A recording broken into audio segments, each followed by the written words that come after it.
Bon, voici des exercices du type ENSA. Alors vous avez là le plan complexe est rapporté en orthonormée directe.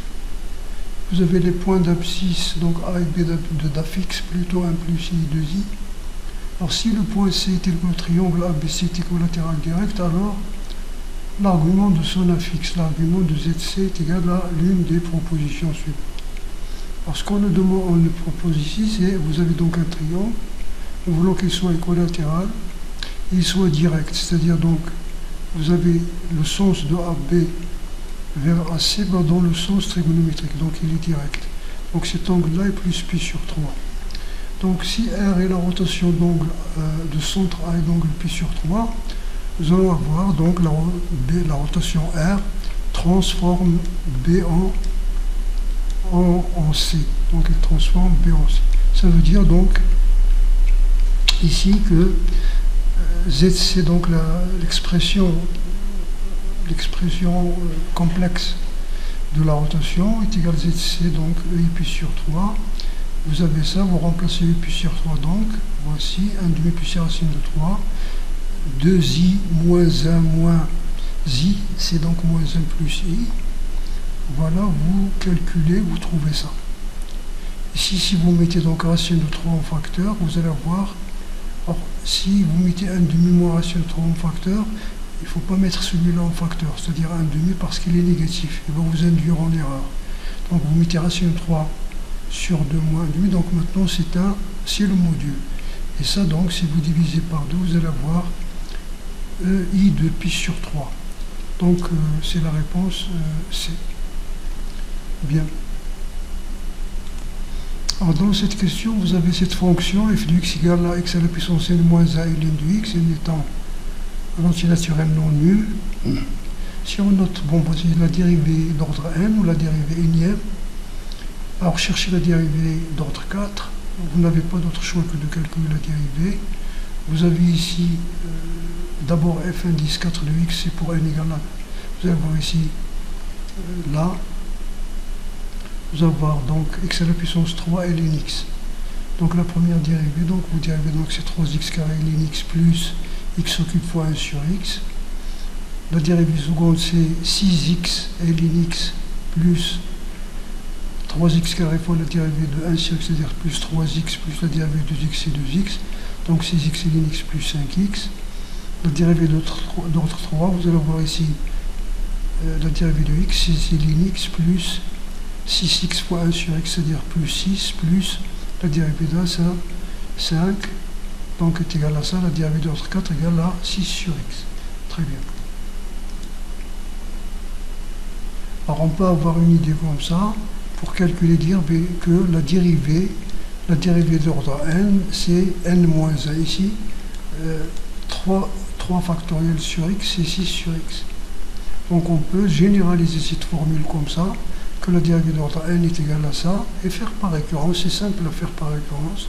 Vous vérifiez parce que f, pourquoi c'est simple? Parce que f indice, la dérivée d'ordre n plus 1, est égale à f indice n plus, voilà, multiplié par n plus 1.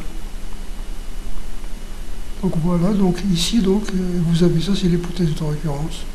Donc ici, c'est la réponse aussi C. Dans ce deuxième cas, vous avez donc ce nombre complexe, alpha étant compris entre 0 et pi, z c'est cos alpha plus sinus alpha plus 1, autre. Or, vous pouvez prendre une valeur particulière. Si vous prenez par exemple la valeur particulière qui est la plus simple, c'est pi sur 2. Même pi sur 4, ça nécessite un pi de calcul, parce que vous allez avoir ici racine de 2 plus i racine de 2 plus 1. Donc c'est du calcul dans le calcul du conjugué. Donc si vous prenez ici, vous allez avoir donc cosinus pi sur 2 c'est 0. Il va vous rester i plus 1 sur i moins 1. Si vous mettez moins en facteur, donc 1 plus i sur 1 moins i. Si vous multipliez par la partie conjuguée, c'est-à-dire 1 plus i, vous allez avoir donc 1 plus i au carré sur 2, le carré plus carré avec le moins. 1 plus i au carré c'est 2i, donc c'est moins i, c'est moins pi sur 2, et la réponse aussi C. Très bien. Vous pouvez faire dans le cas général, parce que cosinus alpha plus I sinus alpha c'est EI alpha. Donc Z c'est ça. 1 c'est EI0 moins 1 c'est EI, puis faites-le toujours avec la somme. N'écrivez pas ici moins EI pi sur 2, parce que dans la somme, la formule que vous connaissez, c'est celle-là. EIA plus EIB, c'est 2 cosinus A moins B sur 2, EIA plus B sur 2. Éventuellement, s'ils ont le même module, c'est la même chose, parce que vous allez voir ici 2R. Donc on peut faire la somme de deux nombres complexes de même module. Parler de cette façon-là, ou même par la trigonométrie. Donc ici, ça va vous donner donc 2 cosinus alpha EI alpha sur 2, ici 2 cosinus pi sur 2 moins alpha. Cosinus alpha sur 2 sur sinus alpha sur 2, donc c'est 1 sur tangente. Et l'angle c'est alpha sur 2 moins pi sur 2. Ici c'est plus. Donc vous allez voir ici, voilà, parce que c'est ça. I, la demi-somme, A plus B sur 2. Donc ici vous allez avoir alpha plus pi sur 2. Donc c'est très bien. Donc la réponse c'est moins pi sur 2. Vous avez ce nombre complexe. Si Z est égal à 3 plus I racine de 3 à la puissance n. Voilà, donc vous avez, nous voulons, si Z est un réel négatif, si Z appartient à un étoile moins. Alors, vous avez d'abord Z, c'est ça. Vous cherchez sa forme trigonométrique ou exponentielle, donc vous factorisez par le module du nombre, donc de 3 plus I racine de 3. Le module c'est ça, donc vous obtenez ça, et puis sur 6. C'est 2 racines de 3, 2 racines de 3 à la puissance n, qui est un nombre positif, et n pi sur 6. Donc z appartient à R, ça veut dire n pi sur 6 est égal à pi plus de kpi, k appartenant, ici donc k appartenant à z, pour les deux lignes. Donc vous allez avoir ça, donc vous multipliez les deux membres par 6, et vous simplifiez par pi, il vous reste ça. Ça veut dire n-6 égale à 12k, ou bien n est congruent à 6 modulo. n-6 est congruent à le module, ça veut dire que n-6 est un multiple de 12. Donc voici ce cas-là. Ici vous avez donc la somme. Bon, ça c'est un exercice de dénombrement que vous avez en classe. Voilà, sigma k allant de pi sur 2. On va le faire pour n, pour ne pas trimballer le 12. Vous avez sigma cnk, voilà. Donc la formule du binôme, c'est factoriel n sur factoriel k n moins factoriel n moins k. Ici la définition de la factorielle, n fois n moins 1 factoriel. Ici k factoriel k moins 1 factoriel. Donc vous, n sur k, ici vous allez voir n factoriel n moins 1 factoriel k moins 1. Et celui-là c'est n moins 1 moins k moins 1, parce que le factoriel. Donc c'est cn moins 1 k moins 1. Donc vous avez ça. Si vous multipliez par k, pourquoi vous faites ça? Parce que k, ici, la somme dépend de k, tandis qu'ici, n ne dépend pas, on peut le faire sortir de la somme. D'accord? Donc voici pour votre résultat. Donc vous avez ck allant de 1 à n, cnk est égal à quoi? Cnk est égal à cnk moins 1, voilà. Donc n, vous le faites sortir du sigma parce que n ne dépend pas. Si vous faites un changement d'index, c'est-à-dire une réindexation, changement de cet indice-là, lorsque k égale à 1, ça commence de 0 et ça finit à n-1. Donc c'est comme si vous commencez, si vous mettez ici k, mais qui commence de 0 à n-1. Et celui-là, nous le connaissons qu'il est égal, là c'est la somme du binôme. Nous connaissons que 1 plus 1 à la puissance n, d'après la formule du binôme, c'est sigma k allant de 0 jusqu'à n, cnk, multiplié par 1 à la puissance k, c'est 1, multiplié par 1 à la puissance n moins k, c'est 1. Donc vous avez ici la formule que vous connaissez ici, donc c'est ça. Donc pour n égale à 12, vous allez avoir donc 12. C'est quoi donc? C'est 12 fois 2 à la puissance 11. 12 c'est 4 fois 3, donc c'est 3 fois 2 à la puissance 13, c'est aussi la réponse C. Très bien. Alors, cette histoire de réponse qui se répète, c'est la réponse C, c'est la réponse C, c'est une façon de le faire douter. Pour dire, est-ce que à chaque fois ça ne peut pas être le choix C? Oui, ça peut, il se peut qu'une épreuve tout entière a la même réponse, c'est-à-dire A, chaque fois. Dans cette question-là, vous avez une fonction f définie, dérivable sur R, telle que f de 0 égale à 0, cette limite-là. Alors vous avez donc la limite qu'on cherche, c'est ça. F de 0, c'est 0. Donc si vous faites ce produit-là, vous n'aurez rien changé, parce que f de 0, c'est 0. Donc ici, et là, vous allez donc avoir f de x moins f de 0 sur x, le voici, x tend vers 0. Et celui-là, f de moins x moins f de 0 sur moins x. Donc si vous faites le changement de ça, ça tend vers, parce que la fonction est dérivable, ça tend vers f' de 0. Ici, si vous faites le changement de variable, par exemple moins x égale à t, vous aurez aussi f' de 0 multiplié par moins 1, donc c'est moins f' de 0, le tout au carré, donc c'est la réponse D. Ici, vous avez cette fonction-là, f est une fonction dérivable en a, telle que f de a est supérieur strictement à 0. Donc il est dérivable en a, f de a est supérieur à 0. Alors maintenant, à quoi est égale cette limite? Si vous posez g de n est égal à ça, c'est-à-dire ln de cette fonction, c'est-à-dire si au lieu d'écrire e à la puissance, parce que c'est large en l'écriture, parce que ça c'est, vous avez x à la puissance 1 sur n est égal à e à la puissance n ln de x. Et comme ici vous avez, ça c'est lourd, on va le poser comme ça, on va chercher la fonction ln. Donc ça va nous donner 1 sur n ln de f de a plus 1 sur n sur f de a. Ici c'est 1 sur n. Voilà. Alors vous avez ici ça, donc 1 sur n la différence. Vous avez f est dérivable en a. Et f de a est supérieur à 0. Donc ln rang f, c'est-à-dire la composée, est aussi dérivable en a, parce que cette fonction est dérivable et strictement positive. Donc ln de f de a. Donc limite lorsqu'x tend vers plus l'infini de gn est égal à ça. Donc si vous posez par exemple h est égal à 1 sur n, parce que ça nous rappelle la dérivabilité, on utilise toujours h égale à 1 sur n, en posant ça, qu'est-ce qu'on va avoir? C'est la limite lorsque h tend vers 0, parce que n tend vers plus l'infini, 1 sur n c'est h, et ln de a plus h moins ln de rang f. Donc c'est comme si vous avez la fonction par exemple u de a plus h moins u de a, donc c'est le taux d'accroissement entre a plus h et a. Donc ici donc il faut diviser par h et multiplier par h au carré, ça tend vers la dérivée, et ln rang f' de a, c'est-à-dire f' de a sur f de a. Multiplié par 0, donc c'est 0, d'où vous avez donc la limite de g de n est égale à quoi? La limite tend vers plus l'infini est égale à 0. Ça veut dire que cette fonction-là tend vers 1. D'accord? Parce que si e à la puissance, donc ça, c'est à la puissance g. Très bien.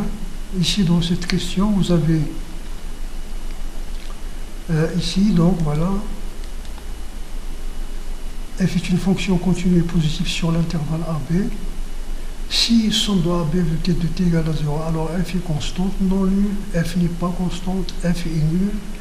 Voilà, c'est comme une question qui a été déjà posée dans un concours. Donc vous avez votre fonction continue sur AB, donc le triangle fondamental, puisqu'il est continu, il a admis des primitives. Donc quel que soit x appartenant à AB, soit cette primitive qui s'annule en A. Ça c'est la primitive qui s'annule en A.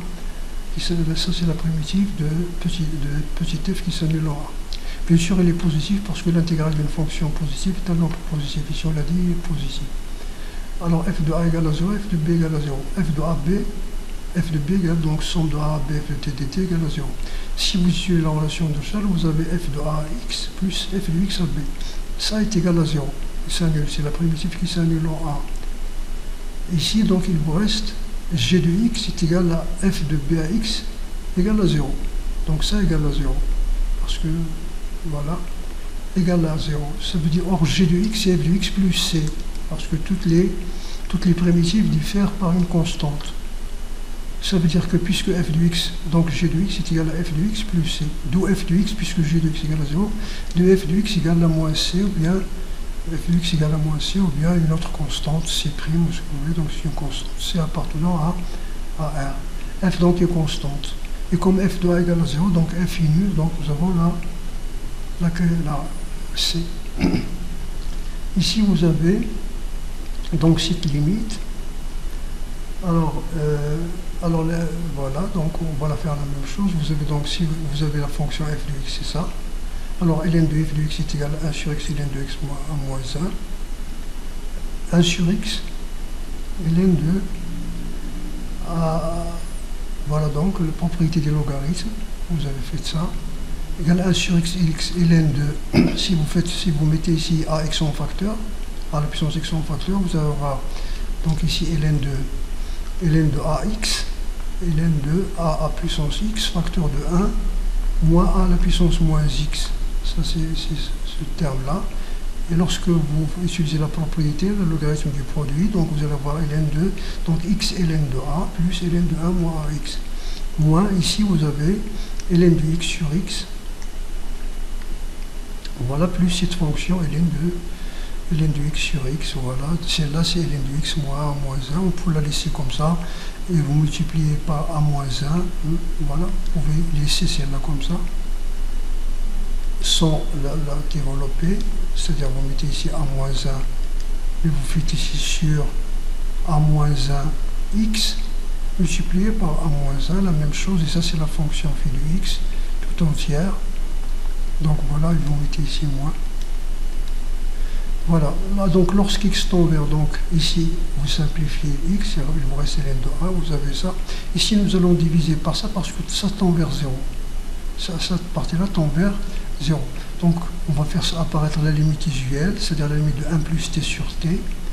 Donc nous divisons par a moins x et nous multiplions par a moins x. On met ici 1 moins. Voilà, au lieu de ce plus-là.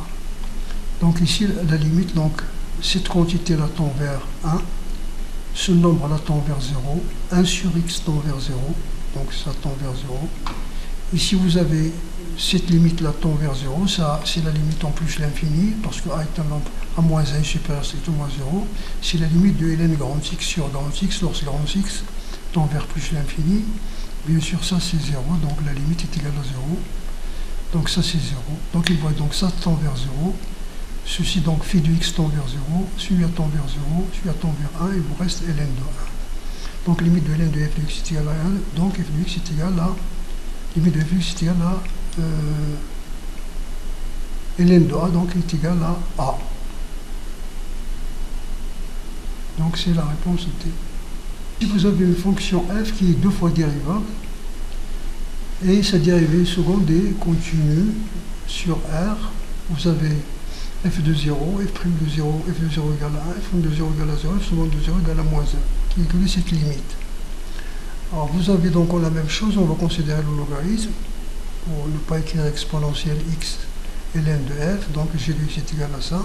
On pose t est égal à a sur racine de x pour alléger les écritures. Donc x est égal à a carré sur t, et lorsque x tend vers plus l'infini, t tend vers 0 plus, voilà donc, ou 0 tout court, parce que vous avez t carré. Donc on l'a ici. Limite lorsque x tend vers plus l'infini de g de x est égal à limite lorsque t tend vers 0, tout court. Voilà, t tend vers 0. De a carré, donc ici vous faites passer donc ici x ici, donc vous allez avoir x est égal à a carré sur t carré. Donc vous élevez au carré ici, t carré est égal à a carré sur x, donc voilà, donc c'est a carré est égal à f de t. Donc limite t tend vers 0 de ln f de t sur f de t moins 1, parce que f de t tend vers 1. Donc vous avez la limite du logarithme ln x sur x moins 1. Donc vous faites apparaître cette forme-là, multiplié par f de t par lequel vous avez divisé sur t carré a carré. Mais quand même il demeure un 0 sur 0, c'est-à-dire il demeure une partie, une forme indéterminée. Et bien sûr ici vous n'avez pas, de limite usuelle ici. Donc qu'est-ce qu'on va faire? Celui-là donc tend vers 1, et cette limite-là, f de t moins 1, on va la calculer par la règle de l'hôpital, par le théorème de l'hôpital. Donc on va dire la limite lorsque t tend vers 0, lorsque t tend vers 0, voilà, lorsque t tend vers 0 de f de t est égal à la limite des dérivées. La dérivée de f de t, donc ça c'est f de t. La dérivée donc c'est f' de t sur 2t, la dérivée de t carré k. Alors f' de t, f' de t tend vers 0. Et vous avez encore 0 sur 0. Vous réutilisez l'hôpital une deuxième fois. Donc l'hôpital de deuxième fois. Donc ici la règle de l'hôpital 2. Ici donc la limite lorsque t tend vers 0, f seconde de t sur 2. Et f seconde tend vers, c'est f seconde de 0, c'est moins 1, parce qu'il est continu. Donc la limite, la continuité, c'est ça. C'est quand il vous dit que la limite de f seconde qui continue. Donc la limite en 0 est égale à f seconde de 0 est égale à moins 1 demi. Donc la limite de cette partie-là, c'est ln de u sur u. U tend vers ça, c'est u, maintenant u tend vers 0 plus, en posant u égale à quoi? À f de t. Donc c'est 1. Et la limite de celui-là, c'est moins 1. Donc la limite est égale à moins 1 carré sur 2. Donc la limite de f de x est égale à exponentielle moins 1 carré sur 2. C'est-à-dire c'est la réponse C. Très bien. Ici, la dernière question, vous avez soit un, une suite arithmétique de raison racine de 3, tel que U1 est supérieur strictement à 0. La distance DIJ, c'est la distance entre les termes UI et UJ de cette suite, avec IJ appartient à 1, 10. On pose alpha est égal à la somme des carrés de ces distances. À quoi est égal la somme des carrés de ces distances? On va faire dans le cas général. Ici, si vous voulez faire du heuristique, c'est-à-dire bidouiller un peu, tâtonner un peu, donc vous pouvez le faire. Vous dites par exemple que la distance UI, par exemple la distance entre U1 et U1, c'est 0. La distance entre U1 et U2, c'est R. Et R, c'est racine de 3. Donc on va dire ici R carré. La distance entre U et U2, c'est 4R carré. Voilà, on va prendre R carré égale à 1 jusqu'à la fin et on va le remplacer. Donc ici c'est 1, 4, 9, donc les carrés. Jusqu'à combien? Jusqu'à 81. Le deuxième, la distance entre U2 et U1, c'est 1. La distance entre U2 et U2, c'est 0. Entre U2 et 3, c'est 1. Et puis ça va commencer à partir de là. 4, 9, les carrés, d'accord? Etc. Et vous allez faire ici jusqu'à arriver à 10. Donc ici, voilà. Et vous allez faire la somme de ça. Essayez de trouver une règle et faire la somme de ça. Il va y avoir des rectangles et faire la somme de ça. Alors, je préfère vous donner une démonstration en général. C'est-à-dire que vous pouvez faire qui est assez simple. On va faire pour n, pour ne pas trimballer derrière nous le 10. Et vers la fin, on remplacera n par 10. Donc nous avons déjà ici une suite arithmétique. Donc son terme général un est défini par u1 plus n moins 1 fois la raison. D'accord? Donc la distance de u à uj, c'est quoi? C'est la valeur absolue de la distance entre deux, c'est la valeur absolue de leur écart. Donc voici u moins j. Ici u1 plus i moins 1r, et uj c'est u1 plus j moins 1r. Les u1 se simplifient. Vous avez UR moins GR, ici vous allez avoir moins R plus R, il se simplifie, il vous reste U moins G fois R. Donc alpha, qu'on nous donne, la somme des distances au carré, c'est cette somme au carré là, est égale donc 3. Ici vous avez le carré, donc la valeur absolue c'est donc voilà, la valeur absolue. Donc vous allez avoir 1 tiers de alpha, donc ici R, la raison c'est racine de 3, donc R au carré c'est 3. En divisant par 3, donc vous allez avoir 1 sur 3 alpha est égal à sigma du 15G carré. Mais sigma I avec deux indices, vous avez vu, surtout pour les sciences maths, IJ égale à 1, ça veut dire ce sigma I allant de 1, de sigma G allant de 1 à n. Ici c'est l'identité remarquable, I carré plus J au carré. On va utiliser les propriétés donc, de linéarité des sigma. Donc vous allez voir sigma I allant de 1 de quoi? Sigma G allant de 1 à n I carré plus 2i, J allant de 1 à n J plus sigma G, voilà. C'est la linéarité de ce symbole. Ici donc sigma de I carré ne dépend pas du compteur de J. Donc il y en a combien? N moins 1 plus 1, c'est-à-dire n I carré. Ici 2i, donc on le fait sortir, il ne dépend pas du compteur. Ici c'est une relation que vous devez connaître, c'est-à-dire que vous devez avoir dans votre boîte à outils pour les concours. Donc c'est n facteur de n plus 1 sur 2, celle-là c'est 1 sixième, n facteur de n plus 1, multiplié par 2n plus 1. D'accord? Multiplié par 2n plus 1. Voilà, donc ça ce sont des résultats qu'il faut avoir et que nous avons utilisés beaucoup de fois. Voilà. Maintenant, on va faire tout ça. Donc, alors, maintenant on va utiliser la linéarité du deuxième sigma. Ici, vous faites sortir le n parce que vous savez, n est carré. Ou ici, vous faites sortir n, vous simplifiez d'abord par 2, n facteur de n plus 1. Ici, vous utilisez donc sigma. Donc, ici, vous allez avoir donc la même chose, n facteur de n plus 1, facteur de n plus 1 sur 6 fois ce n-là. Ici, vous allez voir ici la même chose, 1 demi, n facteur de n plus 1, donc moins 1 demi, les carrés ici. Donc, vous mettez soit, d'abord, vous faites additionner celui-là, c'est n carré plus sur 3, parce qu'ils sont égaux. Sinon, nous allons mettre 1 sixième n carré facteur de n plus 1 en facteur. Et bien ici, il va nous rester 2n plus 1. Ici, il va nous rester moins 3 facteurs de n plus 1. Donc, on multiplie par 3 et on va n plus 1 là.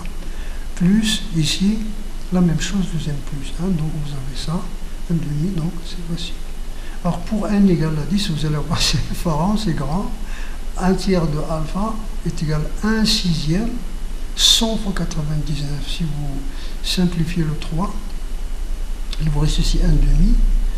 C'est quoi 100 sur 1 demi, et 5, donc voilà, 5 fois 9, 45. 5 fois 9, 45. Voilà, c'est ça. 4950. 4950 est égal à 100. C'est 4900. Oui, c'est 1. Voilà. Donc ici, vous pouvez faire le calcul. On peut bidouiller, mais de là arriver à 4950. Mais la règle sort là, parce que celui qui sous, c'est quoi? U2. U3 moins U1. 4. U3 moins U2. Donc, 1 à 0. C'est le carré etc. Donc, vous voyez que vous allez avoir à partir de 5 ils vont être symétriques et vous pouvez les calculer.